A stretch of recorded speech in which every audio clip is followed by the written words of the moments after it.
Wa kawan Allah inilah bahasan ketiga dari membaca kitab Kemuliaan Akhir Kemuliaan Maria Syarsan Dunia rahimahullah.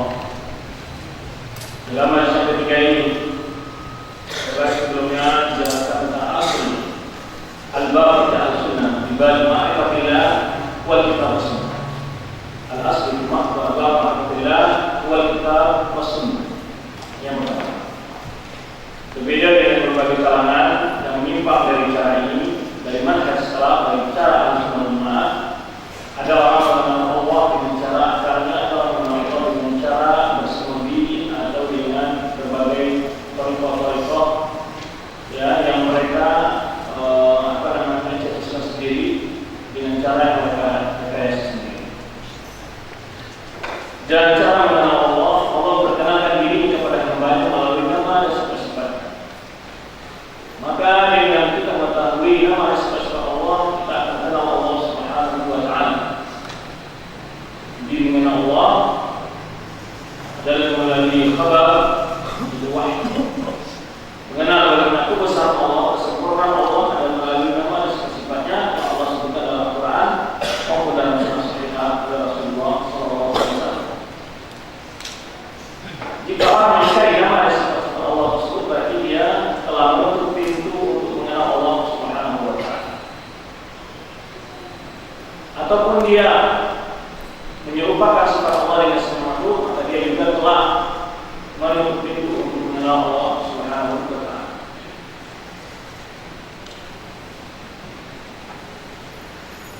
Kemudian telah dijelaskan sebelumnya bahwa iman kita dengan nama dan sifat Allah Subhanahu wa Ta'ala itu isbatan bila tasbih, tanzihan bila ta'til. Ringkasannya pada yang tadi adalah yaitu usulnya dalam Al-Quran, laisa kamitslihi syai'un wa huwa as-sami'ul basir. Di sini Allah Subhanahu wa Ta'ala menafikan, mensucikan dirinya dari menyerupai makhluk atau ada makhluk menyerupai sifat Allah Subhanahu wa Ta'ala. Allah sucikan dari hati. Benar Allah menetapkan sifat bagi dirinya dan nama, yaitu As-Sami'ul Basir. Allah Maha mendengar lagi Maha melihat. Perkara pertama, kalau orang ketika berbicara asma sifat, mereka kembalikan dasar mereka itu adalah sesuai yang diterima oleh akal mereka. Berikut keduanya adalah metode Al-Quran, metode para anbiya yang disebut oleh Al-Quran dalam mengimani nama sifat Allah itu adalah yaitu isbat mufassal pada ilmu mujmal. Isbat mufassal pada ilmu mujmal. Maksudnya apa? Tafsir rinci dalam sifat dan kata sifat pada Allah itu sangat rinci. Allah begini, Allah begini, Allah begini, dalam pendengaran, melihat, berbicara, Allah turun, Allah tinggi, Allah istiwa di atas, ya. Dan seterusnya. Ya Allah Maha Pengampun, Allah Maha Penyayang. Terus sifat-sifat yang sempurna ini ditafsir. Maka banyak sekali sifat Allah disebutkan dalam Al-Quran itu mufassal. Tetapi ya, ketika berbicara mentanzih Allah atau sifat nafiyah, dapat juga kita bagi sifat Allah itu ada dua, sifat al-musbatah dan sifat al-nafiyah. Sifat al-musbatah apa? Sifat yang ditetapkan Allah bagi dirinya. Bagi yang kedua sifat al-nafiyah, sifat yang Allah nafikan dari dirinya. Dalam ada sifat-sifat nafiyah, Allah Subhanahu wa Ta'ala menyebutkan secara mujmal, secara global, dinafikan mutlak. Walam yakul lahu kufuwan ahad. Tiada satu pun yang dapat menandingi Allah Subhanahu wa Ta'ala. Tiada satu pun mutlak. Tiada satu pun yang dapat menandingi Allah. Laisa kamitslihi syai'. Tiada satu pun yang menyerupai Allah Subhanahu wa Ta'ala. Ini umum. Tapi kalau sifat musbatah, sifat Allah yang terkait oleh Allah dan dirinya, itu adalah mufassal. Mufassal maksudnya apa? rinci. Contoh umpamanya, kalau karena dari situ muncul kesempurnaan. Di situ terlihat kesempurnaan Allah Subhanahu wa taala. Kalau kita ingin memuji seseorang, kita akan rinci sifat-sifat baiknya. Kamu ini pemurah, kamu pemberani, kamu penyayang, kamu suka berbuat baik, berderma. Tapi kalau kita ingin memuji dengan sifat manfiyah, menafikan sifat buruk dari seseorang, tidak ada satupun yang mirip dengan kamu dalam pemberani. Tidak ada yang bisa menandingi seorang itu. Jadi kesempurnaan di sini dalam menafik itu ijmal. Kalau dalam sifat ada tafsiri. Tapi kalau antum balik umpamanya, ya, antum balik tafsir dalam sifat manfi. Ketika antum menyambut beri sambutan, ketika gubernur hadir, umpamanya gubernur ini enggak makan berdiri, tidak pukul anak-anak, tidak jalan sama wanita, ya kan? Enggak pernah curi uang anak-anak. Tafsir dalam manfi, pujian enggak? Itu namanya mawa Allah. Ya, gubernur enggak pernah makan berdiri, tidak pernah pakai tangan kiri, dinafikan. Tapi dalam memuji, tapi rinci dalam sifat-sifat mafia ini. Ya, gubernur ini enggak suka namanya beliau sembarang tempat, gubernur enggak suka ngambil uang, ya, rakyat, dirinci.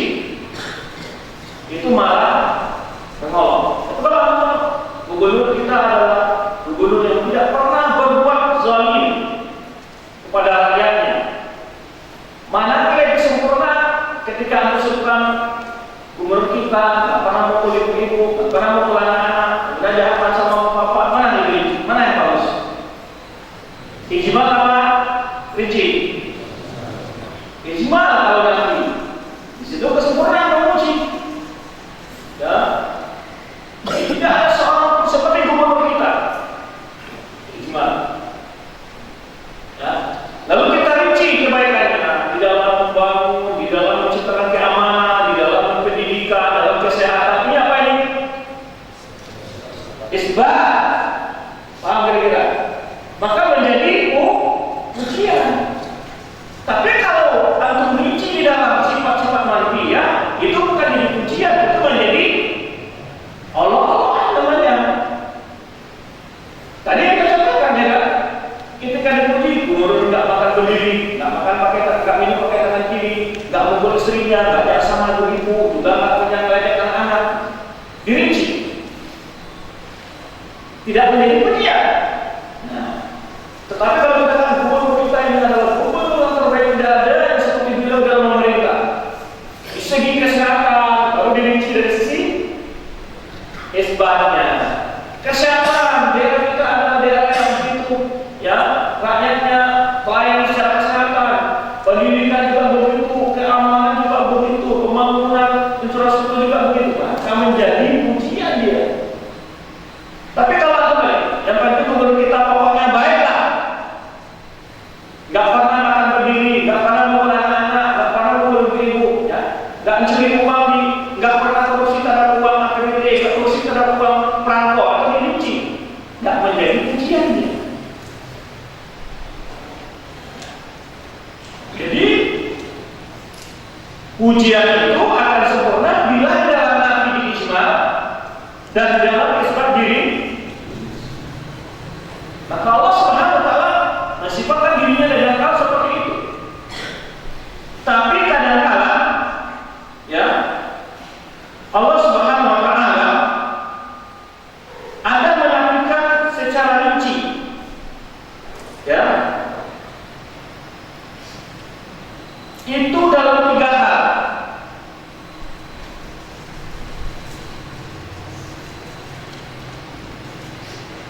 Itu diri Allah menafikannya.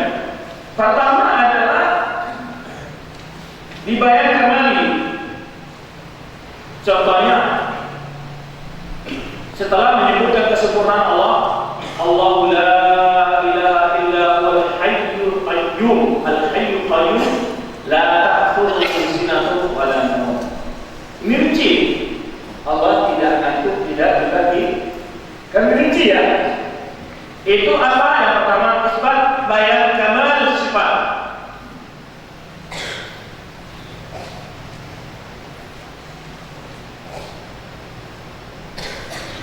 Yang kedua, untuk menafikan iddia al-kadhibun. Iddia al-kadhibun. Contoh apa? Perkataan orang Yahudi mengatakan bahwa Allah istirahat pada hari ke-7 setelah capek menciptakan 6 hari bumi dan langit ini. Maka Allah katakan, "Ma masana min lughub." Dinafikan seperti ini. Kami, Allah mengatakan, kami tidak pernah disentuh oleh rasa capek. Sekarang ini. Tapi tujuannya apa? Untuk menjawab tuduhan orang-orang yang dusta mensibukkan sesuatu kepada Allah yang tidak layak. Seperti kata Allah yang bilang, "Inna Allaha faqirun wa nahnu aghniya." Menisbahkan fakir kepada Allah. Nah, Allah menolak. Jadi nanti akan temukan sebagian dari ada sifat nafi yang dirinci, tapi dalam 3 hal ini tadi. Pertama, libayan kamali. Yang kedua, dinafi mada'al kadhibun, untuk menafikan tuduhan-tuduhan orang yang dusta. Yang ketiga adalah imana mutawahhim binafs, atau menafikan hal-hal mungkin di situ terdapat gambaran sifat kurang dari Allah, maka Allah nafikan terhadap dirinya.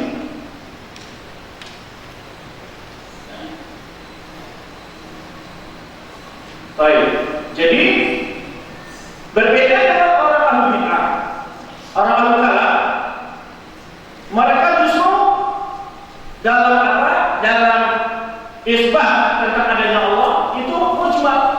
Kalau nabi tafsir mereka, menafikan rinci. Mereka hanya percaya Allah itu ada, kan itu ijmal. Allah ada. Tapi mereka mengatakan Allah tidak mendengar, Allah tidak melihat, Allah tidak bicara, Allah tidak menang, istiwa, tidak berhulu. Dibalik oleh mereka. Yang penting Allah ada. Lalu di dalam sifat nanti mereka merinci tidak begini, tidak begitu, tidak begitu.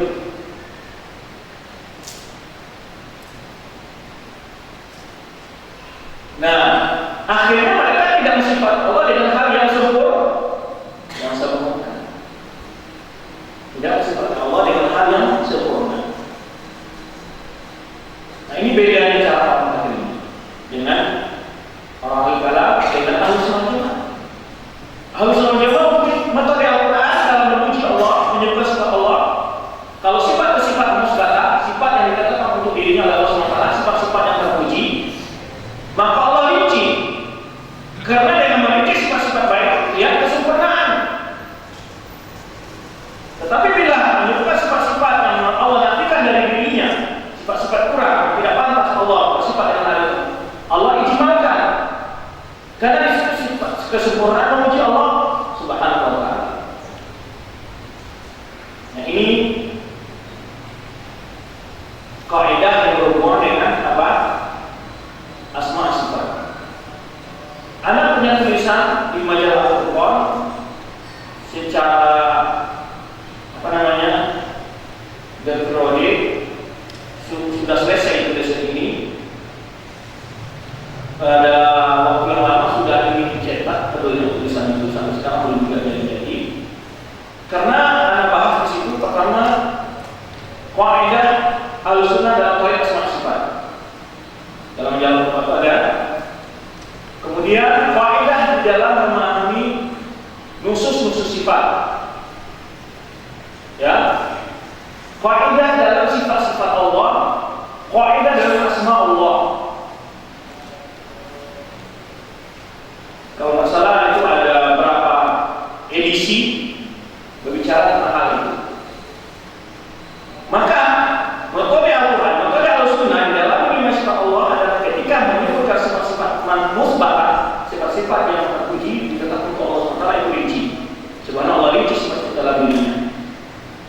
Dalam sifat-sifat yang nafiyah, sifat-sifat yang Allah nafikan dari dirinya, itu sifat-sifat yang kurang, itu Allah mengijmalkan.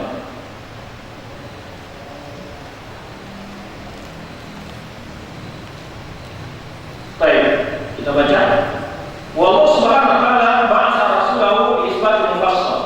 Allah subhanahu wa ta'ala mengutus rasul-rasulnya dengan mengisbatkan, maksudnya itu menetapkan sifat-sifat bagi Allah dengan secara rinci, wa nabi mujmal, dan menafikan sifat-sifat yang tidak pantas, tidak layak dari Allah secara global.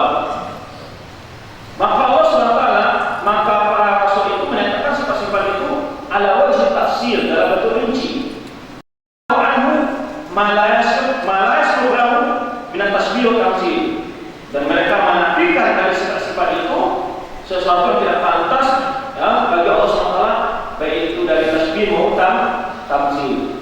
Tasbih dalam sudah disebutkan ya perbedaan antara keduanya. Tasbih musyabahatu syai'i fi aktsaril wujuh. Sesuatu yang mirip dengan yang lainnya dalam banyak hal. At-tamthil musyabahatu syai'i fi jami'il wujuh. Sesuatu menyerupai yang lain dalam segala segi. Itu tamthil. Maka itu perbedaan pertama. Perbedaan kedua adalah at-tasbih lam ya'ti fil Qur'an wa sunnah nafihi. Tidak pernah Allah menggunakan lafaz tasbih untuk menafikan dari dirinya. Ya. Tapi yang ada adalah tamsil. Contohnya laisa kamitslihi syai', ini tamsil. Fala tadri bil amsal. Ya, itu juga tamsil. Nah,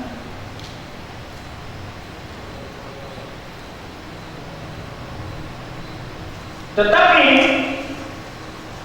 tasbih secara istilahi menjadi makna tamsil. Setelah baru tadi kan maknanya secara lugawi kita katakan. Tapi kalau ulama mengatakan nanti tasbih tamsil maksudnya hampir sama. Menyerupai Allah dengan sebagai sifat makhluk atau menyerupai Allah sebagai sifat makhluk. Tidak boleh. Tetapi at-tasbih menurut Ahlussunnah adalah menyerupakan Allah, sifat Allah dengan sifat makhluk. Kalau tasbih menurut orang Mu'attilah atau Al-Kalam, orang yang mengingkari sifat Allah, tasbih menurut mereka adalah orang yang menyatakan sifat bagi Allah Subhanahu wa taala. Orang yang menyatakan sifat bagi Allah Subhanahu wa taala. Itu dianggap musyabbih oleh orang-orang Al-Kalam. Maka setelah itu mereka biasa menuduh Ibnu Taimiyah itu adalah musyabbih. Disebutkan ya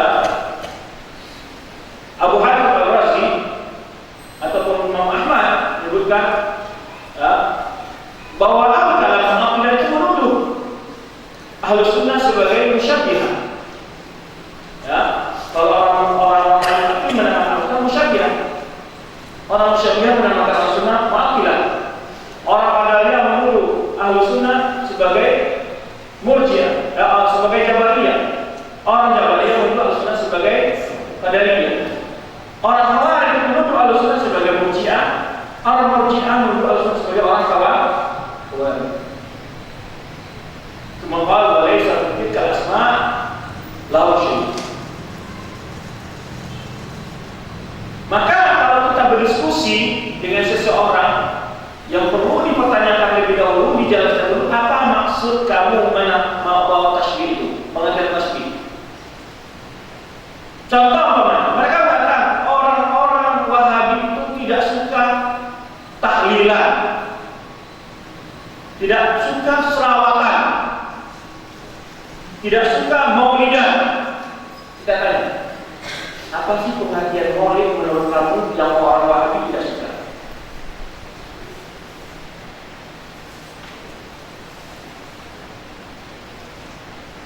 Yaitu kata mereka pokoknya yang merayakan hari kelahiran Nabi SAW.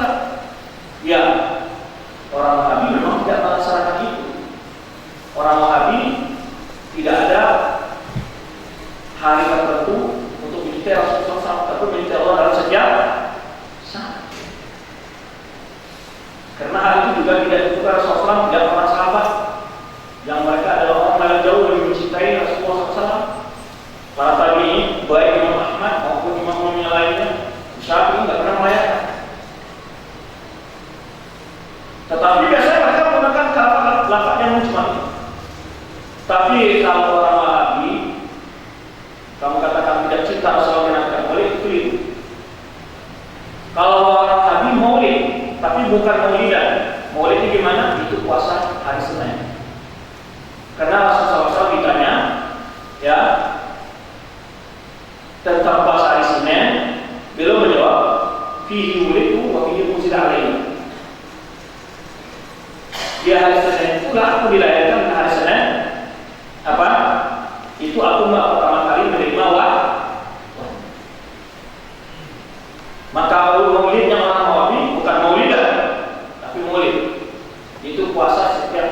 hari Senin.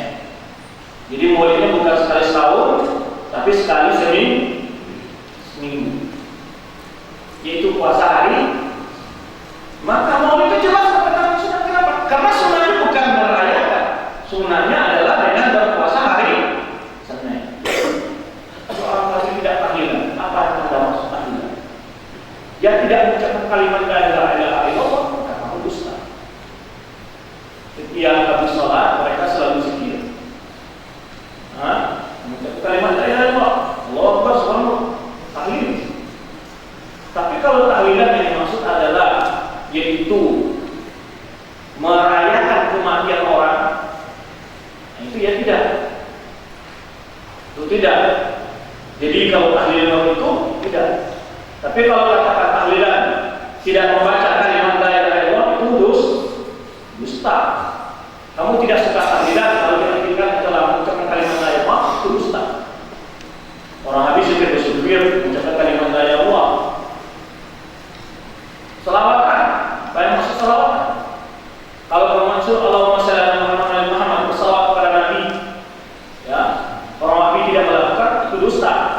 Tapi yang kalau maksud adalah selawatan itu adalah memukul terbangan, rebana, nyanyi, ya itu tidak dilakukan orang Nabi. Itu bedanya. Di desa-desanya mereka menggunakan istilah-istilah itu untuk melalui orang-orang awam. Ya. Orang Nabi akan ditahlil. Apa yang maksud tahlil? Kalau tahlil maksud adalah kalimat la ilaha illallah, kalau arti dari kalimat la ilaha illallah bisa kufur. Ya kan? Kalau menurut orang-orang Nabi tidak selawatan, keliru. Setiap salat baca selawat ya. Bahkan setiap kajian tersebut nama Nabi sallallahu alaihi wasallam baca selawat. Ya, tapi kita tidak punya jadwal malam-malam tertentu. Setiap majelis dalam sehari itu ribuan kali mengucapkan selawat kepada Rasulullah. Nah, jadi kalimat-kalimat inilah yang biasa dipakai oleh orang-orang al-bid'ah itu menggunakan kalimat-kalimat yang mujmal. Pengertiannya sama-sama sengaja mereka samakan. Melainkan pengertian dari pengertian agama yang disebutkan. Tasbih kalau apa? Menyerupakan Allah dengan apa?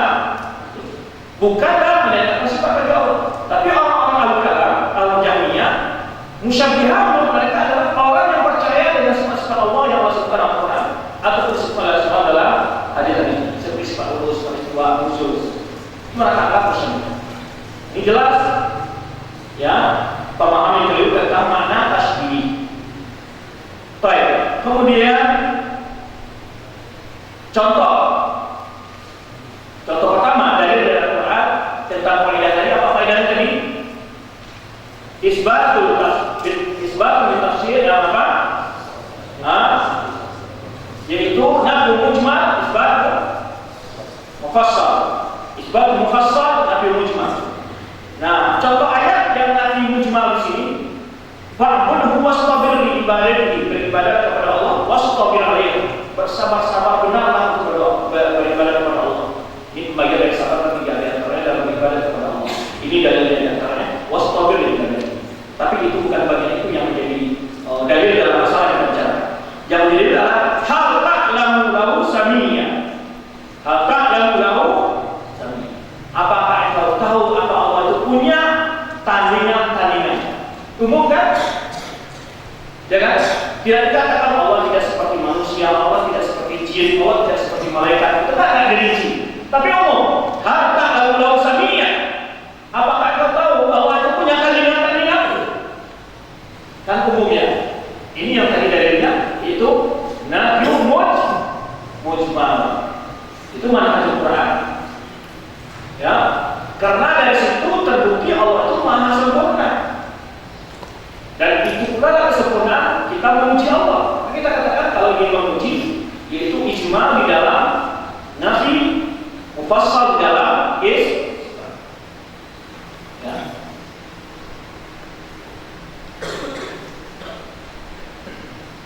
Qala Allah kata Allah Rasulnya ayat maka kau tahu artinya tandingan-tandingan. Bahwa dia memilih yastahik ismi. Ya, apakah engkau tahu ada tandingan yang memiliki nama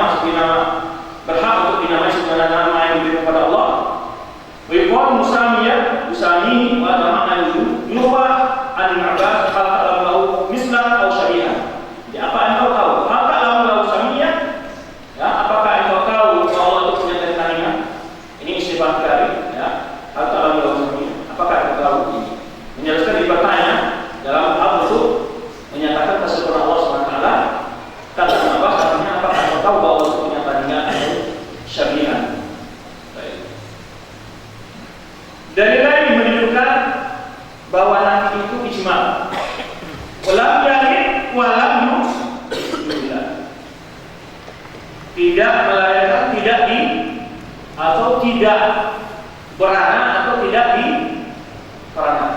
Umum. Tidak dikatakan bahwa Allah itu bukan anak sebulan, tidak punya anak Isa, tidak punya anak Musa, tidak punya Ibrahim, tidak. Tapi umum. Tidak beranak dan tidak di umum. Tidak disebutkan. Tidak dilahirkan oleh manusia, tidak dilahirkan oleh mereka, tidak dilahirkan oleh jin, tidak. Tidak dirinci. Nah, ini dalil kata apa? Nafiyul mujmal. Mujmal. Mutlak secara umum. Dinafikan Allah itu. Ada yang menyerupai Allah, ya, atau yang melahirkan Allah atau yang melahirkan Allah. Allah tidak beranak juga tidak di. Walau tidak kufuwan ahad. Umum, nakirah ahad. An-nakirah pada nabi umum.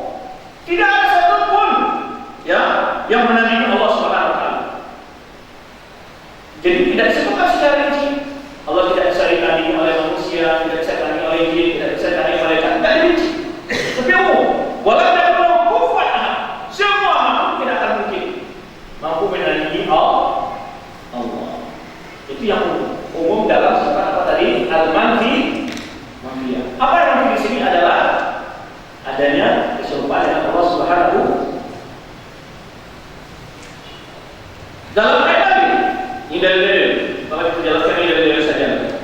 Fala taj'alu lillahi andadan wa antum ta'lamun. Mana syahid dari ayat?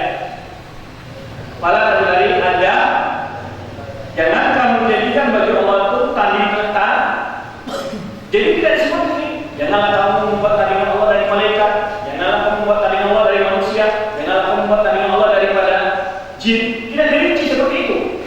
Tapi dibuat tapi Allah katakan fala taj'alu anda. Jangan kamu jadikan tandingan Allah sesuatu pun, apapun, malaikat, jin, binatang, apapun, umum. Nah, ini yang tadi kita sebut faedahnya apa? Nafiyul mujmal. Baik. Qala ta'ala wa minan nasi man yattakhidhu min dunillahi andadan yuhibbuhum hubbillah wal ladzina amanu asyaddu hubban lillah. Ya, di sini juga umum. Di antara manusia ada yang mengambil tandingan bagi Allah. Mereka mencintainya sebagaimana mencintai Allah. Orang-orang beriman cinta mereka lebih kuat kepada Allah Subhanahu wa taala. Begitu ayat berikutnya, wa ja'ala lillahi syuraka al-jinna wa khalaqahum wa kharaqahu banina wa malaikatan bi ghairi ilmin subhanahu wa ta'ala amma yasifun. Badi'us samawati wal ardh, anna yakunu lahu walad wa lam takun lahu shahibah. Ini syahid dari ayat ini, anna yakunu lahu an yakuna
berbuat qul huwallahu ahad, Allahu samad, lam yalid wa lam yulad wa lam yakul lahu kufuwan ahad. Di sini juga ada qul huwallahu ahad. Jadi Allahu samad di sini, ya Allahu samad. Qul huwallahu ahad itu adalah sifat Allah wahdaniyah. Allahu samad sebagai Allah tetap bergantung meminta. Kemudian datang sifat yang menafikan, lam yalid wa lam yulad, ini sudah kita bahas. Kemudian dirinci lagi wa huwal alimul hakim. Dirinci Allah Maha mendengar lagi Maha bijaksana. Dirinci sifat-sifat Allah SWT. Ya, ini nama-nama Allah yang dirinci tentang sifat untuk dirinya. Disifatkan namanya ilmu. Wa huwal alimul khabir. Allah Maha tahu dan Allah Maha kuasa. Wa samiul basir. Allah Maha mendengar lagi Maha melihat. Dirinci. Tidak dikatakan ilmu Allah sifatun. Tidak dimujmal. Tapi dirinci sifat ini. Sifat mendengar, sifat ilmu, ya, sifat hikmah, kemudian sifat as-sama' wal basar, wa huwal azizul hakim. Allah Maha Kuasa lagi bijaksana. Wa huwal ghafurur rahim. Allah Maha Pengampun lagi Maha Penyayang. Dirinci. Tidak dikatakan Allah itu punya sifat sempurna begitu saja. Tidak. Dirinci apa sih sifat sempurna Allah? Ya. Wa huwal ghafurur wadud. Dzul 'arsyil majid. Fa'al liman yurid. Dirinci. Allah Maha Pengampun lagi Maha Penyayang. Dzul 'arsyil majid memiliki arsy yang begitu mulia. Fa'al yurid, dan berbuat apa yang dia kehendaki. Wal awwal wal akhir wal zahir wal batin wa huwa bi kulli syai'in alim. 5 sifat di sini, ya. Sifat awaliyah wal akhiriyah, ya, wal batin wal zahir wa huwa bi kulli syai'in alim. Sifat ilmu. Rinci. Huwa alladhi khalaqa as-samawati wal arda fi sittati ayyamin tsumma istawa 'ala al-'arsy istiwa. Ya'lamu ma yalju al-'arsy, sifat ilmu.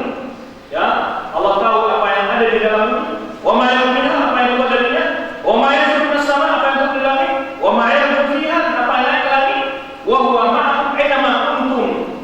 Ya, wallahu bima ta'maluna basir. Disebut sifat basar dan sifat ma'iyah, sifat ilmu, sifat istiwa.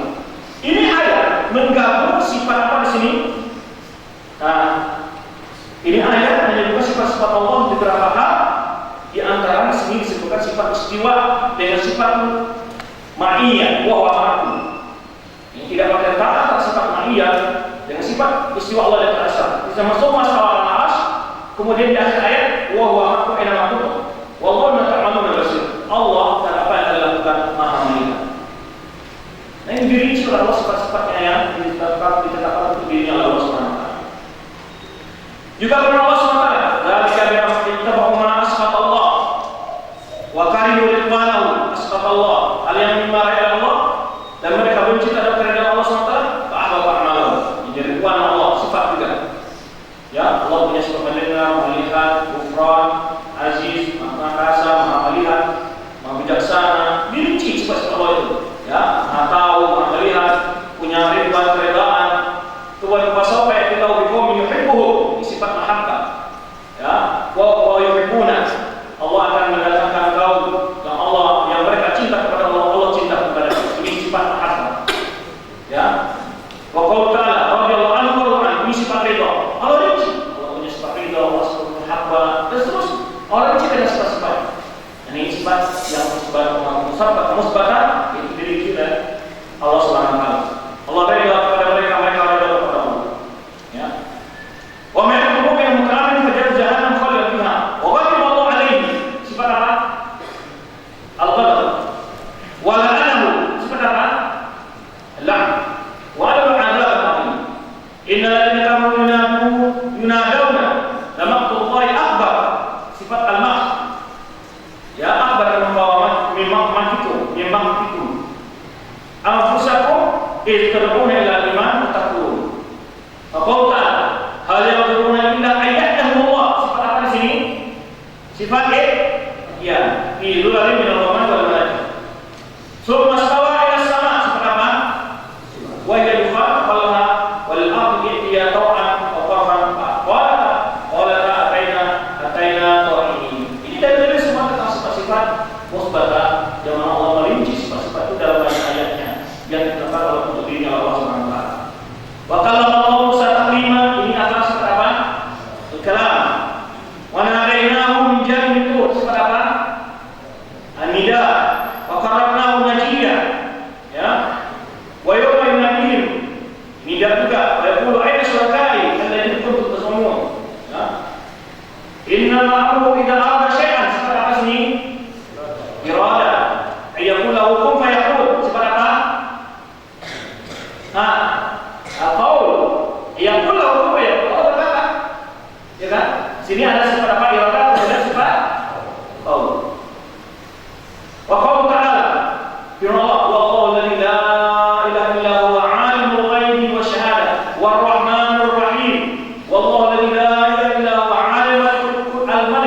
Quddus, Salamul Mu'minul Muhaiminul Azizul Jabbar, Al-Mutakabbir, Subhanallah amma yusyrikun. Wallahu khaliqul bari wal musawwir lahu asmaul husna yusabbihu lahu fis samawati wal ardh wa huwal azizul hakim. Berapa sifat di sana?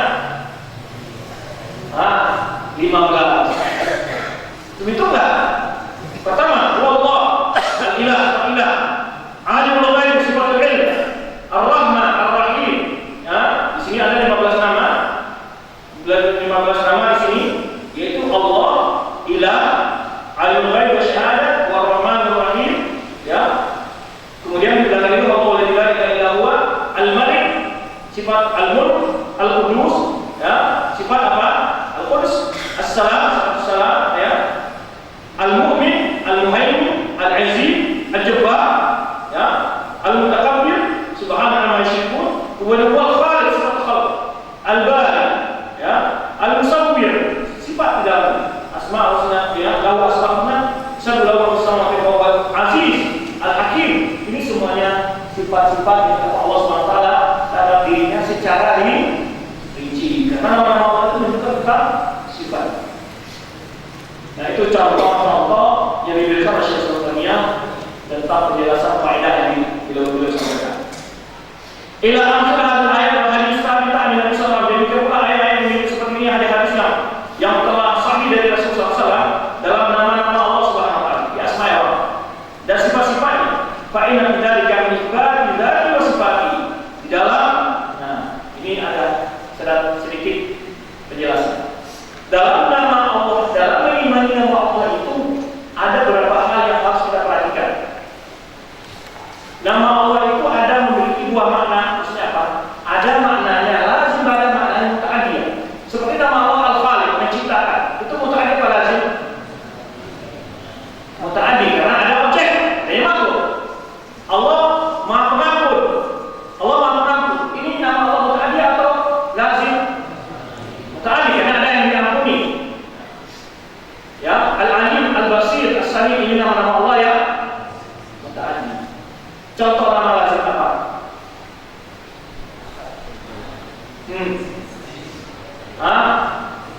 Al-Qudus, Salam.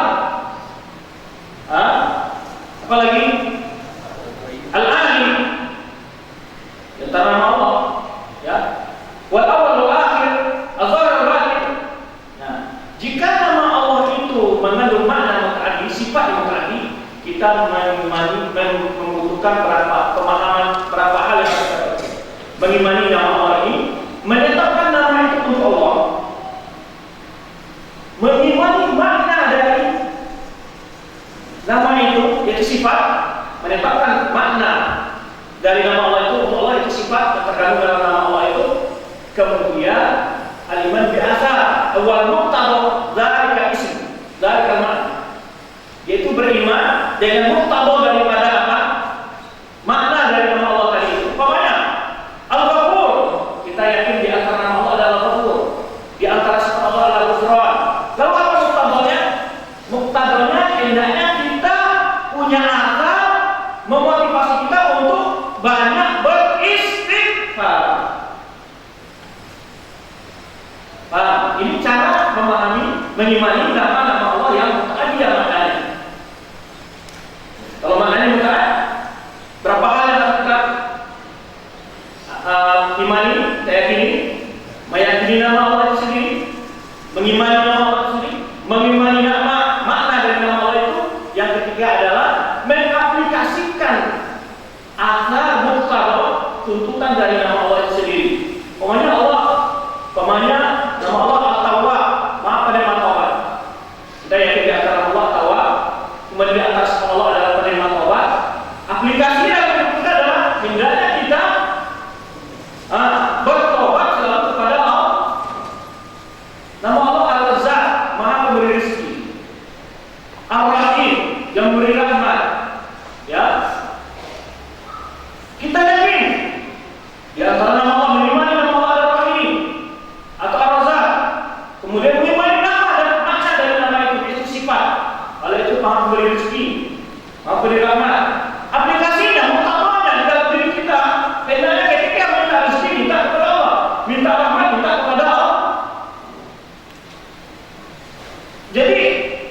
dalam mulai tauhid asma sifat ini yang inti pada hakikatnya bukan untuk membantah keutamaan, tidak. Karena banyak tergambar oleh sebanyak orang ketika mengkaji nama asma sifat ini, tujuan utamanya adalah untuk menghantar pemahaman sesat. Tidak. Kalau begitu berarti para sahabat sebelumnya enggak memahami nama asma sifat, karena pemahaman sesat Jahmiyah itu belum ada sebelumnya. Tapi intinya apa tujuan utama pelajari nama sifat-sifat Allah adalah untuk menambah keyakinan iman kita mengenal Allah dengan benar, sehingga mencapai titik antara Allah ta'ala tarau ila tarau ila tarau ila ini titik ini yang ingin dicapai.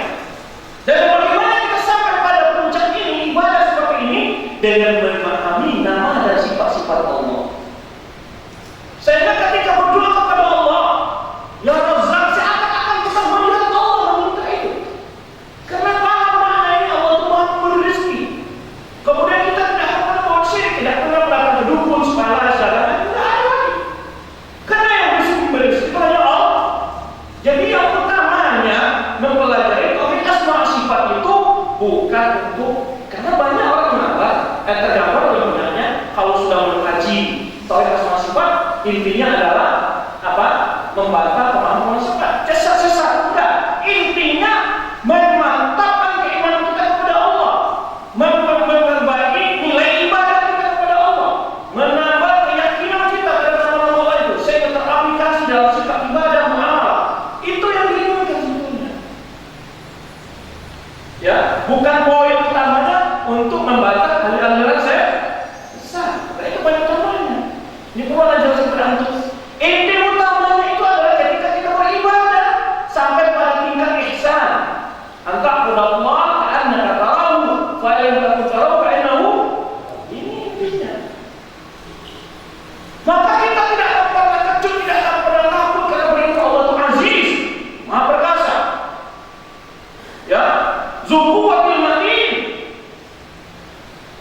Kita bertawakal kepada Allah, kita berdoa kepada Allah. Maka orang-orang yang betul-betul mendalami asma sifat, dia itu memiliki keyakinan Allah. Betul-betul benar ibadahnya jika dipahami dengan benar. Tauhid asma sifat, akhlaknya benar. Ini bukan sekedar memahami itu, tidak. Maka tadi kita ketika kita menemui nama-nama Allah, melihat nama-nama Allah itu, kita harus paham apa sih yang harus kita perhatikan di sini. Yakin bahwa antara nama Allah itu Al-Ghafur, kemudian yakin di antara sifat Allah itu Al-Ghufran, Maha Memberi ampunan, kemudian ini hendaknya kalau memang kita tahu Allah Maha Memberi Ampun, kita tidak boleh putus asa dari nama Allah. Tidak istilah frustrasi, tidak ada kita frustrasi. Kita katakan Allah tidak pernah mampu dosa, tidak ada, karena Allah itu Maha Tawwab, Maha Tawwab, ya, Tawwab, Ghafur, Ghafar. Maka kita akan banyak beristighfar dan mohon ampun kepada Allah Subhanahu wa taala. Nah, ini intinya sebetulnya yang ingin dikejar, yang ingin dicapai ketika kita mempelajari tauhid asma sifat. Bukan hanya untuk kalau membantah aliran sesat itu hanya untuk memperbaiki akidah umat, meminta tidak masuk. Maka kita katakan dari karena aliran sesat belum ada di masa para imam kecuali mulai dari pada masa Imam Ahmad. Ya, di masa Atba'ut Tabi'in, di akhir Atba'ut Tabi'in. Tabi'in sahabat enggak pernah. Sahabat membaca ini betul. Maka sahabat tak punya masalah ketika melihat nama-nama Allah seperti Allah itu tidak ada masalah. Tidak pernah ditanyakan kepada Rasulullah SAW. Kenapa? Karena mereka paham. Karena sifat itu sifat Allah bukan sifat makhluk. Walaupun sama namanya bukan berarti mereka menyebut sifat Allah namanya. Maka tak satu pun pertanyaan sahabat tentang ayat asma sifat. Tapi antum lihat tentang hukum betapa banyaknya pertanyaan sahabat. Yas'alunaka 'anil khamri, yas'alunaka 'anil mahid, yas'alunaka 'anil ahillah. Ditanya, mereka ditanya oleh sahabat. Kalau seandainya masalah ini kabur di sisi sahabat, pasti mereka akan tanya. Tapi masalah ini jelas bagi mereka, nggak ada kesabaran bagi mereka. Maka nggak ada pertanyaan di kalangan sahabat kepada Nabi SAW tentang ayat asma sifat, tentang hadis sifat, nggak ada. Karena sama Allah itu kan pendengar Allah, bukan sebut pendengar mah. Sifat Allah sesuai dengan kebesaran zat Allah. Cuma yang kita sebut faedahnya al-qaul sifat, al-qaul zat. Mengimani sifat Allah sebenarnya kita mengimani zat Allah. Zat Allah itu ada tidak seperti zat sifat Allah itu ada tidak seperti sifat baik.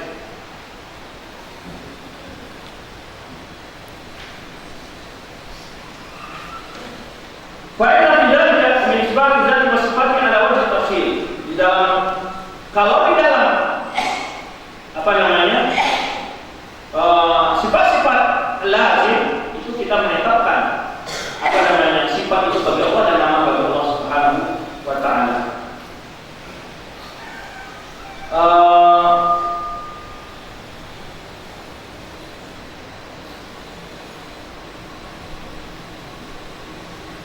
Ada yang mau sampaikan? Bilang ya. Faedah tidak menyebab zat wa sifatnya. Di dalam zat Allah bila asma ala zat wa sifat ada dilalah syumul wa dilalah tadamun wa dilalah talazum.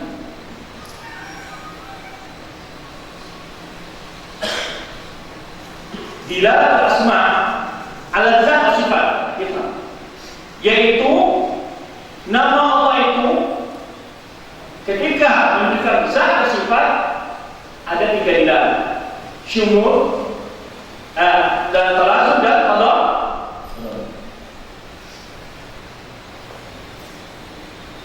Ulama mencontohkan antara dilalah iltizam dengan dilalah tadamun. Ya. As-Sami' nama Allah. Ya. Dilalatu ala zat talazum. Zat wahdah. Ya. Nama Allah As-Sami' dalam sifat As-Sam'u mendengar itu dilalah apa? Betul. Asymu' dilalatu nama Allah As-Sami' atas zat dan sifat disebut dilalatu syumul. Paham kira-kira? Pada umum kayaknya.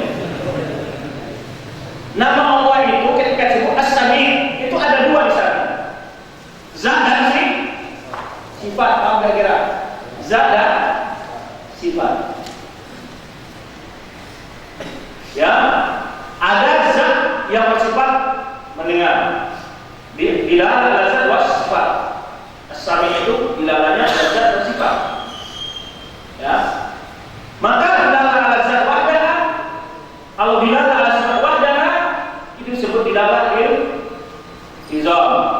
Dilalah iltizam. Dilalah satu-satu ini, kalau satu. Dilalah saja atau sifat saja itu dilalah iltizam. Tapi kalau semuanya sekaligus disebut dilalah pada tadamun. Paham kira-kira?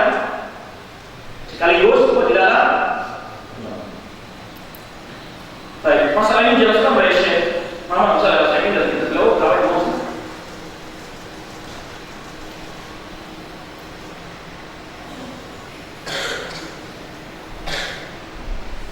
Baik.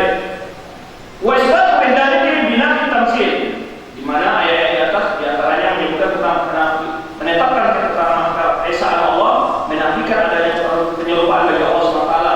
Ya. Maka Allah bibadahu ila sabil yang Allah tetapkan, yang Allah tunjuki dengannya hamba-hamba pada jalan yang lurus. Faham tariqat rusul alaihim ajma'in. Ini dari jalan para anbiya, para rasul secara keseluruhan. Itu isbat mufassal wa nafi wa amma man zaqa. Nah, ini berbicara tentang jalan orang yang menyelisih jalan para rasul dan anbiya. Ini sampai jam berapa? Jam 5. 5 korban.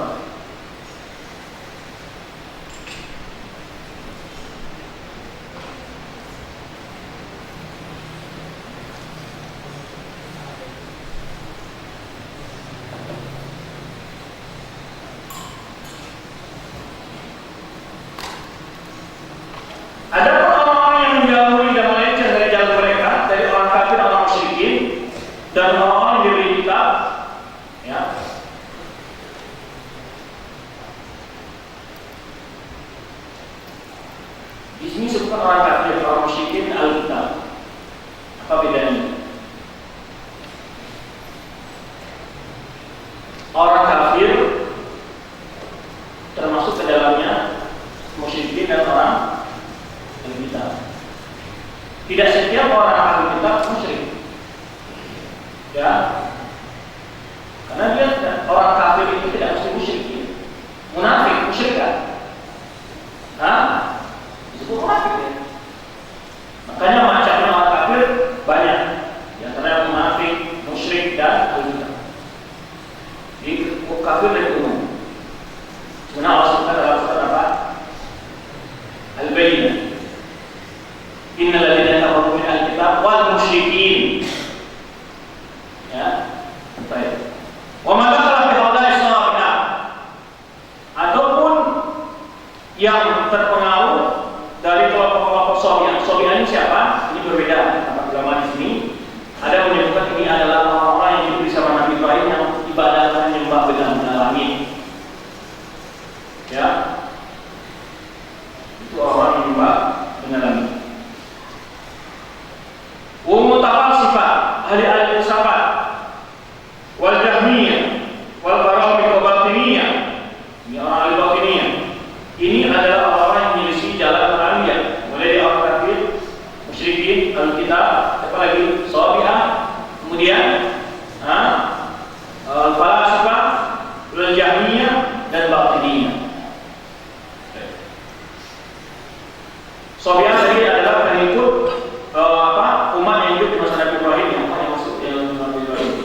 Dia dikatakan mereka itu adalah orang menyembah benda-benda matahari, bulan, bintang.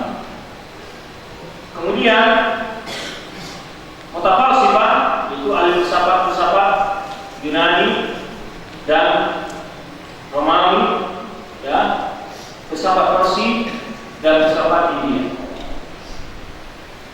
Jahmiyah disebut pada Jahm bin Safwan. Kenapa disebutkan pada Jahm bin Safwan? Padahal sebetulnya hakikatnya adalah mazhab Jahm bin Dirham. Jahm bin Dirham yang disebut oleh Al-Khasani. Yang kemarin disebutkan awalnya dia tinggal di Haram, ditanya oleh orang ateis, kita mereka minta Tuhanmu, lalu dia menjawab dengan sifat salbiyah, Allah tidak seperti ini, Tuhan kami tidak seperti ini, tidak seperti ini, tidak seperti ini, tidak punya bau, tidak punya gerakan, tidak punya ini, apa yang tidak berbeda dengan situasi dijawabkan secara umum. Lalu pandangan ini dipopulerkan oleh Jahm bin Safwan dan dikembangkan, maka akhirnya mazhab itu dinisbahkan pada Jahm bin Safwan, bukan kepada Jahm bin Dirham. Kenapa? Karena Jahm bin Dirham tidak sempat mengembangkan, dia sudah dihukum oleh pemerintah sana, oleh gubernur sana. Ya, yang mengembangkannya adalah Jahm bin Safwan, sehingga dinisbahkanlah mazhab takdir itu, pengingkaran Allah itu pada Jahm bin Safwan. Jahm bin Safwan ini punya 3 jimat. Apa 3 jimat? Jim 3 buah. Jim pertama Jahmiyah dalam bab asma sifat. Jim kedua Murji'ah dalam babul iman. Jim yang ketiga Jabariyah dalam babul qadar. Dia punya 3 kantong. Semuanya kantong sesat. Disebut punya 3 jimat. Bukan dalam arti bahasanya saya jimat ini ya. Jimat ini jamak dari jim. Ya, bukan jimat, maksudnya jimatnya. Jim pertama apa? Jahmiyah. Itu pahamnya di dalam asma was. Jim yang kedua apa? Al-Murji'ah, yaitu kesesatan dalam memahami babul iman. Murji'ah mengatakan iman itu apa? Jahmiyah mengatakan iman itu adalah ma'rifat. Orang kalau sudah kenal Tuhan itu sudah beriman. Mengakui adanya Tuhan sudah beriman menurut Jahmiyah. Maka hal liberal sekarang ini yang disebutkan oleh banyak orang-orang sekarang ini itu mazhab Jahmiyah, bukan? Mengatakan semua agama benar, yang hanya berbeda objeknya sama, menyembah Allah. Pokoknya orang mengakui adanya Tuhan sudah beriman menurut mereka. Ini mazhab Jahmiyah, yaitu dikenal mazhab apa? Murji'ah. Ini babul iman dalam masalah iman. Yang ketiga adalah Jabariyah, yaitu dalam masalah qadar, sesat dalam memahami masalah qadar. Yang memahami bahwa makhluk ini adalah yaitu tidak punya iradah dan masyiah. Nah, ini pemahaman Jahmiyah ini. Dia punya 3 jimat. Batiniyah, Imam Ghazali punya kitab membongkar kebusukan mazhab Batiniyah ini, Fadhail Batiniyah. Imam Ghazali rahimahullah. Yaitu yang menjadikan setiap zahir punya batin, setiap tanzil punya takwil. Setiap zahir punya batin, setiap tanzil punya takwil. Maka rekaman takwil umpamanya kalau haji adalah berkunjung ke kuburan guru-guru mereka. Puasa adalah menyembunyikan rahasia ajaran mereka. Di zahirnya haji, zahirnya puasa, tapi batinnya apa? Nah, itu mereka tahu. Jadi mereka katakan setiap zahir punya batin, setiap tanzil punya takwil. Itu mazhab Batiniyah. Atau orang-orang semirip dengan mereka, sesungguhnya mereka orang-orang tersebut adalah perlawanan dari hal itu. Dari hal itu apa? Dari penjelasan yang kita jelaskan bahwa thariqatul Quran dan para anbiya dalam menetapkan sifat kepada Allah Subhanahu wa taala, yaitu isbat mufassal wa nafyu mujmal. Berbeda, mereka justru berbalik. Fa'ilmu yasifuna bisifat salbiyah. Sesungguhnya mereka itu menyifatkan Allah dengan sifat-sifat yang kurang. Ala wajhi tafsir, dalam bentuk terinci. Jadi sifat salbiyah. Maka mereka mengatakan Allah tidak di atas, Allah tidak di bawah, Allah tidak di kiri, Allah tidak di kanan. Itu dalam menafikan sifat dulu. Jadi pokoknya tidak semua. Maka ini adalah cara mereka dalam. Jadi pokoknya mereka menafikan semua sifat yang ada pada makhluk. Ya, namanya maksudnya tidak kepada Allah semua. Allah tidak di atas, Allah tidak di bawah, Allah tidak di kiri, Allah tidak di kanan. Lalu mazhab ini dibantah oleh kelompok mereka sendiri. Kalau begitu, Allah bisa dulu. Yang pertama ini kita dulu. Ya, Allah itu ada di semua tempat. Dibantah oleh orang. Kalau begitu berarti Allah bercampur makhluk. Maka dia buat mazhab berikutnya. Karena tahu kalau seandainya Allah ada di mana-mana dengan zatnya, berarti Allah bercampur baur dengan makhluk. Akhirnya dia sebut Allah tidak di atas, tidak di bawah. Yang tidak di bawah, tidak fil asfal, la yamin wala shimal, la amam wala wara, tidak belakang, tidak depan, tidak kiri, tidak kanan, tidak atas, tidak bawah. Menafikan semua di atasnya. Akhirnya apa? Dibantah oleh kelompok lain lagi. Kalau berarti Allah itu tidak ada. Atau kamu menyimpulkan Allah itu dengan ada. Ya. Akhirnya dibentuk lagi mazhab yang berikutnya. Allah la fawq wala tahta wala la yamin wala la shimal. Tidak di atas, tidak di bawah, tidak di kiri. Maka antum kalau ikut mazhabnya orang yang mengisi Al-Qur'an jadi gerdani. Jadi mana katakan Allah itu tidak hidup juga tidak mati. Dibantah oleh temannya. Kalau berarti Allah tidak ada dong. Karena ini berdasarkan apa? Yang kemarin kita sebutkan. Kalau apa kan bisa dibantahkan apa? Berarti Allah tidak ada. Tidak hidup, tidak mati, ya tapi tidak ada. Ya, ini maklum katakan. Lalu dibuatlah yang benar Allah itu la haid la la. Dia tidak hidup juga tidak. Gendeng lagi. Ya. Jadi ini akan semua manusia yang berkata tentang mereka ini. Yaitu mengatakan sifat Allah dengan sifat salbiyah saja secara tafsir. Ini yang disebut sifat salbiyah ini contoh yang sangat berani. Mereka tidak menetapkan kecuali wujudul mutlaq. Jadi kalau disebut mana wujudnya? Allah itu ada. Tapi dia wujud mutlak, tidak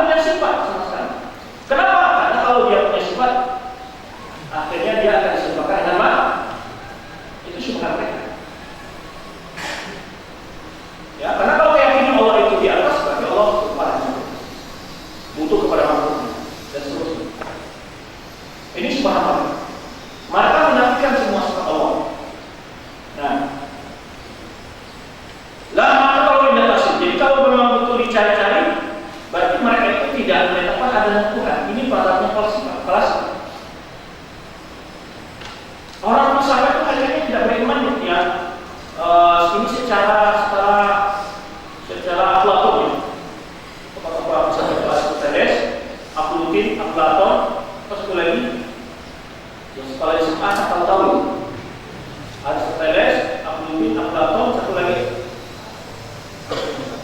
Kok itu tak tahu sih? Ulama Wasma. Plato. Plato itu Aflatun. Gurunya Aflutin. Itu Syarstani dalam kitabnya menyebutkan yang pertama, filsafat yang dahulu mereka yakin adanya Tuhan, tapi mereka menyatakan tentang adanya Tuhan itu wujud zihni. Wujud zihni itu maksudnya apa? Wujud di dalam akal saja, bukan ada wujud aini. Nah, kalau bicaranya tinggi kelasnya. Wujud itu ada apa? Wah, ini dia kayak bisa pesawat ini supi. Wujud itu ada bermacam-macam. Ada wujud aini, ada wujud zihni, ada wujud kitabi, ada wujud mar'i. Apa maksudnya Ustaz? Wujud aini itu nyata adanya di alam wujud. Ada fisiknya, ada ainnya. Ya. Kalau wujud zihni, wujudnya hanya di kepala, tapi nggak ada di dalamnya kantongnya. Sekarang ini ada sapi kepala 5 berkaki 100. Di mana wujudnya itu? Wujud zihni, tapi nggak wujud aini. Oh itu. Antum berkhayal punya istana luas, punya istri 400. Ini wujudnya di mana? Wujud zihni gimana? Itu. Ya kan? Hanya wujud zihni, nggak wujud aini. Baik, paham sudah wujud aini, wujud zihni? Baik, terlalu banyak contohnya. Baik, wujud mar'i. Ketika antum berkaca, lihat nggak gambar antum di kaca? Bentuk antum. Apakah itu antum? Nah, kenapa tidak? Kan antum di sana, kan antum berada di kaca.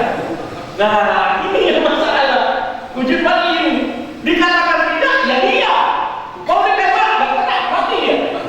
Gimana? Itu wujud apa? Wujud mar'i. Atau lihat kan gambar antum di kaca? Coba antum tembak gambar antum di kaca. Mati nggak antum? Enggak. Tapi bukankah antum di kaca itu? Ya kalau mati, bukankah antum tembak? Nah, Syekh Islam Taimiyah ya kawan, dalam mengkaji masalah ini sangat tahu di mana solusi-solusinya.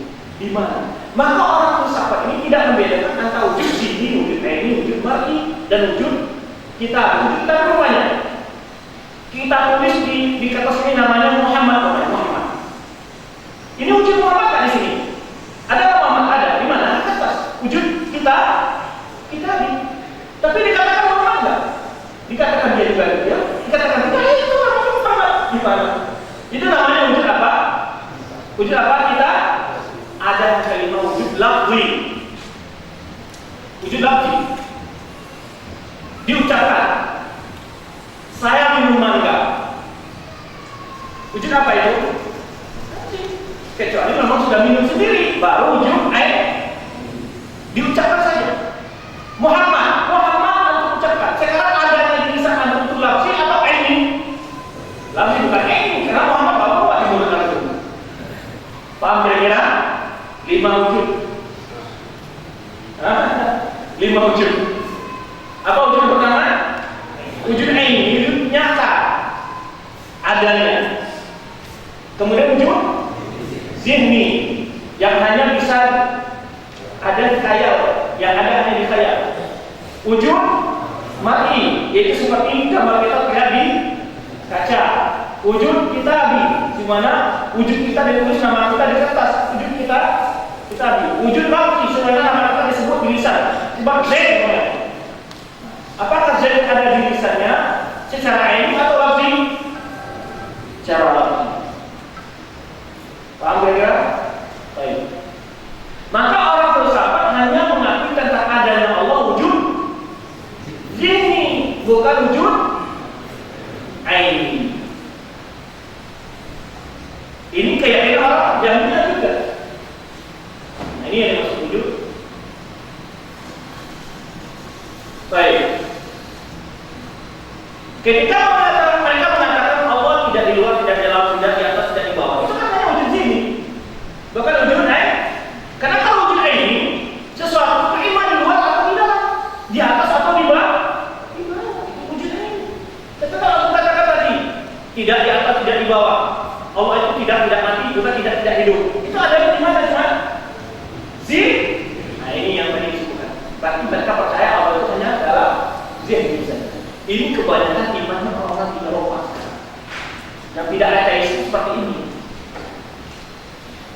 yakin Allah itu ada, benar ada, enggak. Hanya wujud zihni saja. Jadi mereka Allah itu tidak percaya punya kekuatan, berbuat, punya sifat, enggak percaya mereka. Baik, ini yang dikatakan apa? Wujud zihni. Oleh sebab itu, orang-orang filsafat mengatakan asas ulum al-insan, sumber ilmu pengetahuan dari manusia. Inilah rata-rata pola pendidikan di seluruh dunia sekarang, kecuali Allah. Atau ya, penelitian yang dilakukan dalam universitas Islam sekarang itu memotret filsafat, itu mengkaji budaya kaum muslimin, bukan mengkaji Islam. Maka mereka mengadakan penelitian bagaimana orang yang Minangkabau beragama, maka Islam Minangkabau begini. Jadi nggak ada semacam kritik, nggak ada semacam mengkaji Islam dari sumber Islam itu bagaimana, enggak. Tapi mengkaji Islam dari kehidupan kaum muslim. Maka mereka tidak mengingkari syirik, tidak mengingkari bid'ah, karena itu adalah kehidupan. Karena mereka meyakini ilmu itu lahir, undang-undang aturan itu lahir dari manusia, menjadikan objek manusia sebagai apa? Sumber ilmu. Nah, itu beda dengan orang Islam. Orang Islam enggak. Ilmu dasarnya ini, terutama ilmu al-ghaib, sebenarnya Allah Subhanahu. Kalau ilmu eksak, ilmu yang teori berdagang, itulah yang bisa terjebak manusia. Tapi keimanan kepada Allah Subhanahu itu bukan diambil dari ilmu keyakinan manusia. Maka oleh sebab itu orang filsafat mengatakan bahwa tauhid ini juga berevolusi. Sebenarnya berevolusi tauhidnya siapa itu? Darwin. Jadi mereka katakan akidah manusia ini seperti juga bagaimana manusia itu berevolusi. Mulai dari kata, mulai dari apa? Kemudian jadi kepompong, kemudian terus kembang-kembang jadi akhirnya dulu sekarang jadi manusia. Sekarang manusia jadi keras semua.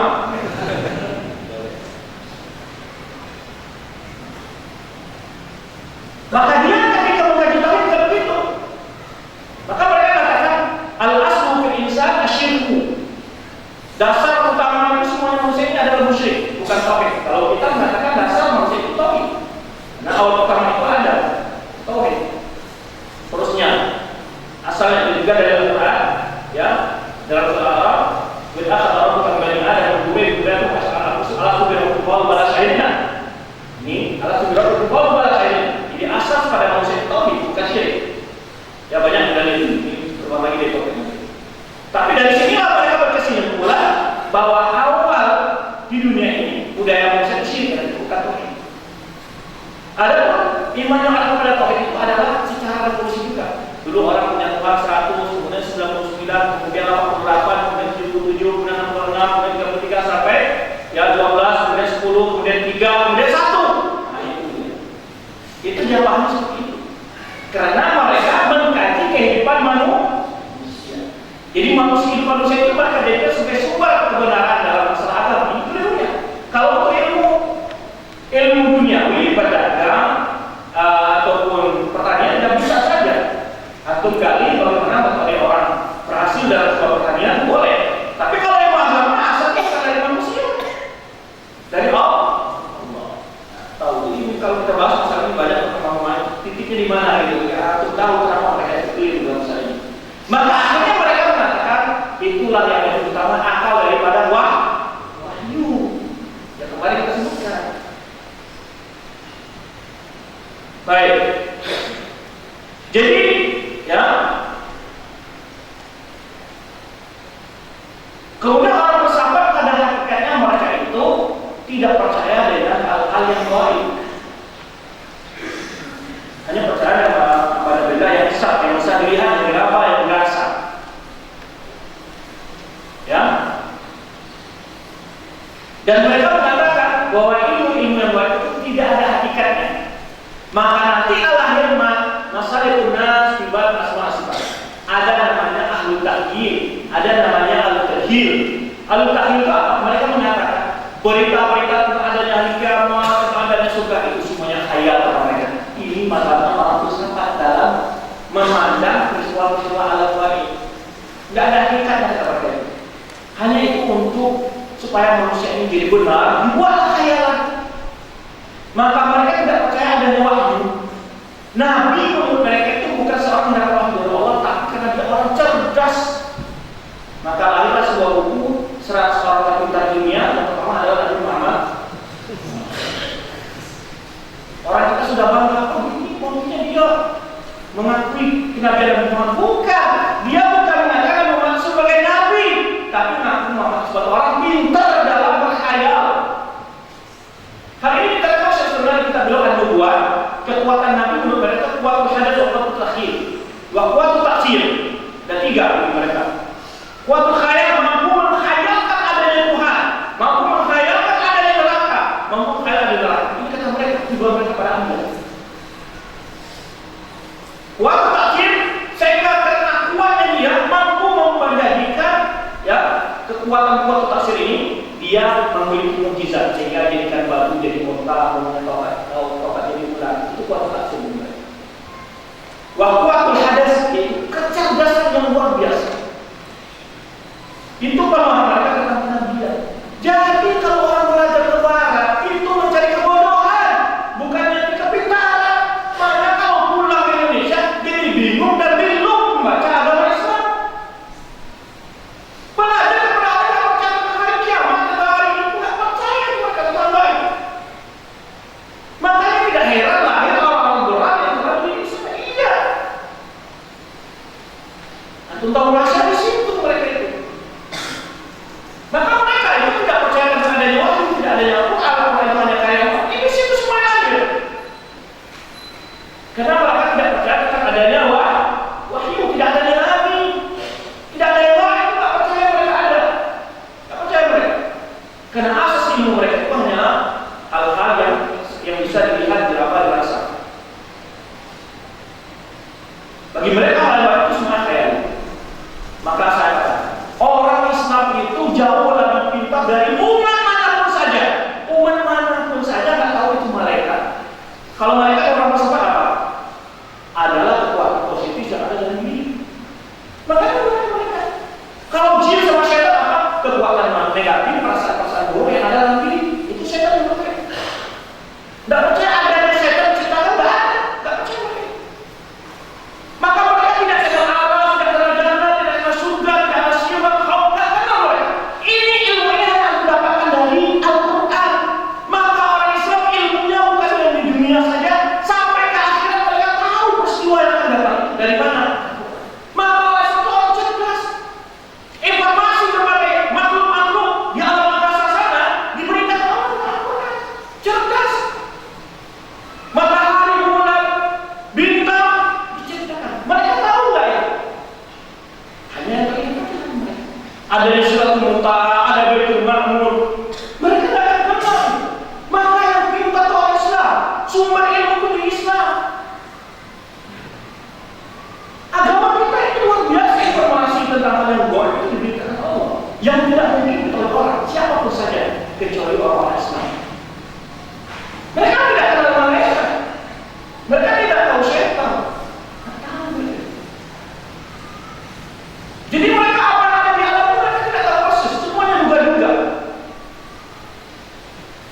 Dan inilah ya Tuhan. Semakin kita belajar Al-Quran, semakin baca sunnah, semakin kita dalam Islam, bukan membuat kita jadi bodoh, membuat kita jadi cerdas. Wawasan kita itu luas, kita masuk luas sana, dibawa oleh Al-Quran. Bukan orang Islam itu. Makanya kalau orang pergi ke barat jadi bodoh pula. Gak ngerti itu Al-Quran, gak ngerti apa hari akhirat, gak ngerti itu azab kubur, ya itu bodoh. Ya bodoh pulang dia.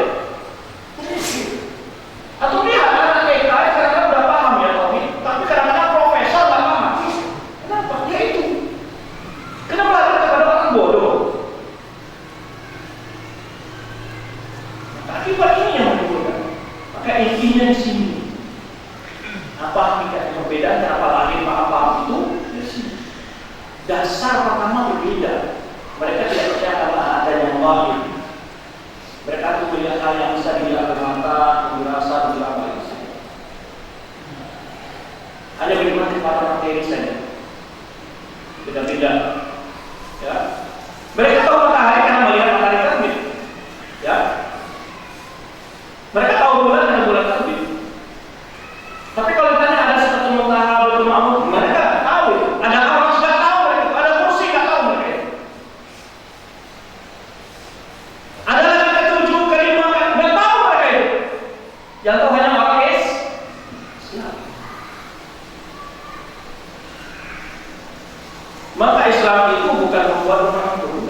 orangnya cerdas-cerdas, tapi orang tersebut nggak mau belajar. Itu masalahnya, bodoh.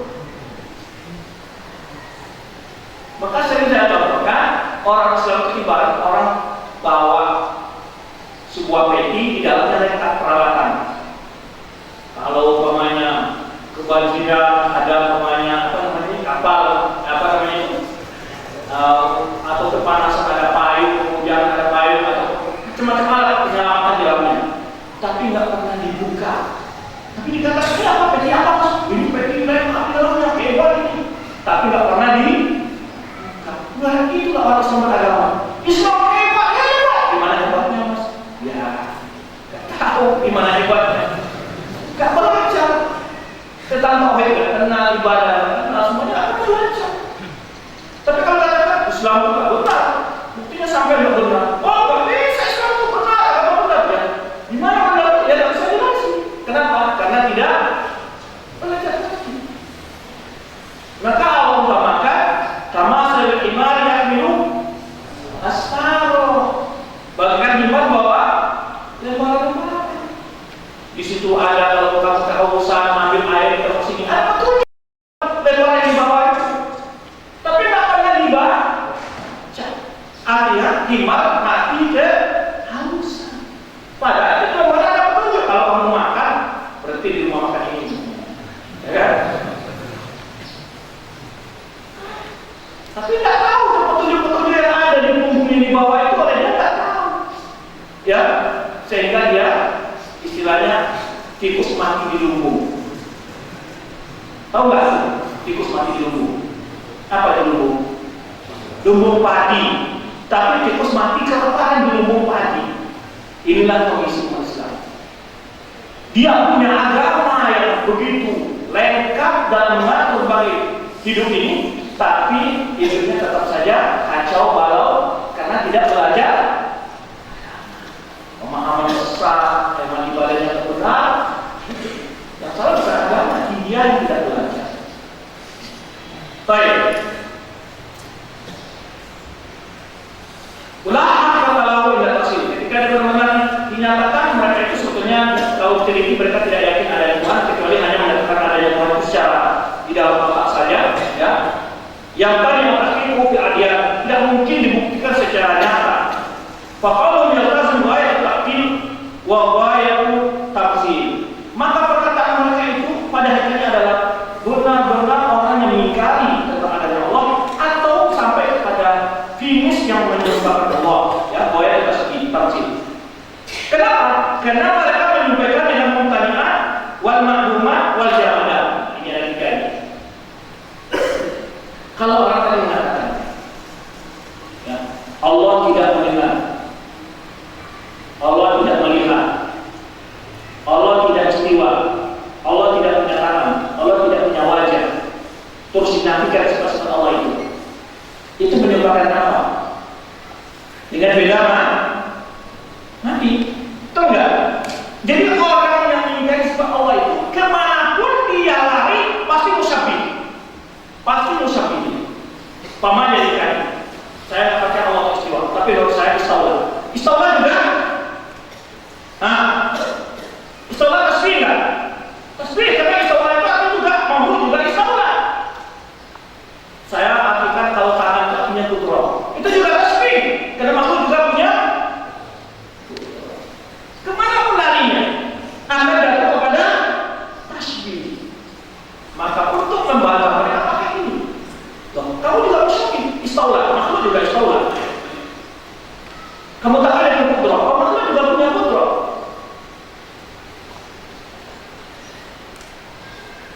Bagaimanapun orang itu mentakwil, pasti jatuh kepada tasbih.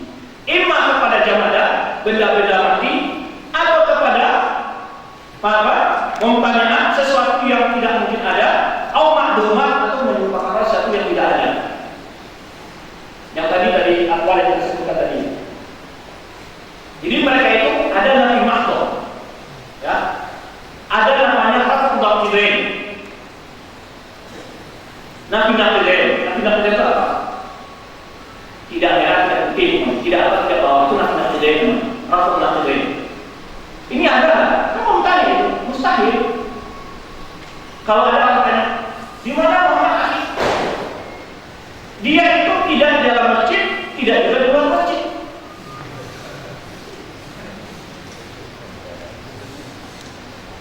Berarti nggak ada dia. Muhammad ada nggak ada? Mana dia? Tidak di kamar, tidak di masjid, tidak di WC, tidak di lapangan. Berarti nggak ada. Kan maklum namanya. Tapi kalau dikatakan tidak di dalam masjid, tidak di luar masjid, gimana? Itu nabi-nabi deh. Mumtana, maklumat, mumtana'at atau jamaah. Apapun yang menafikan sifat Allah, dia pasti jatuh pada pasti. Pasti jatuh pada pasti. Wa yu'minuna asma' sifat taqilan yaltazim nabillah. Dan mereka mengingkari nama dan sifat-sifat Allah yang pada hakikatnya menafikan tentang zat Allah Subhanahu wa taala. Karena tidak ada zat yang wujud kecuali dia punya sifat. Kalau kita nafikan semua sifat, berarti menafikan adanya zat. Contoh apa yang tadi kita coba? Muhammad ada nggak? Ada. Mana dia? Tidak di masjid, tidak di kamar, tidak di kedai, tidak di sekolah, tidak di lokal. Kita nafikan semua. Nah, berarti nggak ada. Maksudnya apa kita katakan? Ada orang mengatakan saya punya mobil, tapi nggak ada bannya, nggak ada pintunya, nggak ada jendelanya, nggak ada setirnya, nggak ada lampunya. Berarti kamu nggak punya mobil, kamu semuanya tidak aja. Ya. Nah, artinya kalau orang menafikan sifat Allah secara mutlak sama mengingkari adanya Allah. Lalu mereka mengatakan, berarti kamu nggak percaya? Ya Allah ada. Bagaimana dia? Tidak ada kelas dari bawah. Ini yang namanya wujud zihnikan. Tadi kita sebutkan wujud itu ada berapa? 5. Yang mau tes sampai di rumah nanti lihat atau di kaca, itu saya belum percaya.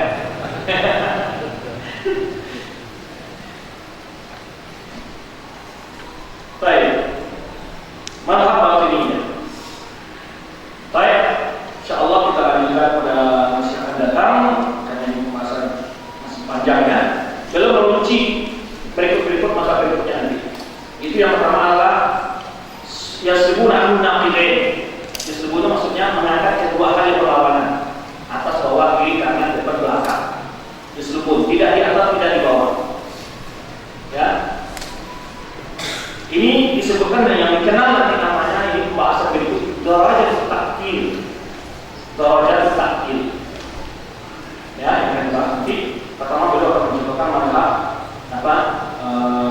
Batiniyah. Insyaallah kita akan ada waktu 1 menit bagi yang mau bertanya silakan. Ada beberapa yang bertanya di majelis pagi tadi kita menyebutkan ada 4 sumber kesesatan. Yang terakhir adalah wulu, lupa menyebutkannya. Wulu. Ya. Kemudian contoh kedua kita coba ya. Di dalam kitab ini ringkasnya itu ada 2 kaidah dan 2 contoh. 2 contoh di antara yang pertama dulu, yang kedua adalah apa yang Allah sediakan bagi orang-orang beriman di surga, yang dimana di surga dikatakan ada asam, ada bambu, ada susu, ada bermacam buah-buahan, tetapi bukan berarti seperti yang ada di dunia. Ini yang kita katakan sama nama, bukan berarti sama hakikatnya, bentuknya. Maka Imam Abbas mengatakan, "Laisa fid dunya bima fil jannah illa asma." Tidak ada di dunia ini, ya, apa yang Allah sediakan di surga untuk orang beriman itu hanya nama saja. Di surga ada apa namanya? Laban, ya, la yataghayyar. Susu nggak pernah berubah, nggak basi. Kalau susu di dunia tinggal 1 jam, khamar kalau dunia mampu, di sana enggak. Ya, itu namanya sama, bukan berarti mesti sesuatu itu apa? Persis serupa. Ini contoh yang kedua. Itu mengatakan yang pertama, jawaban dari orang menyatakan bagaimana kita beriman sesuatu yang kita tidak tahu hakikat. Jawabannya contohnya dengan apa? Dengan ruh. Ya, bagaimana? Itu bantahan bagi orang mu'attilah. Adapun jawaban kedua mengumpamakan itu kesamaan nama yang di surga di tempat dunia kiranya nama dari hakikat, itu jawaban bagi orang yang menyerupakan Allah dengan makhluk. Kenapa mereka mengatakan sama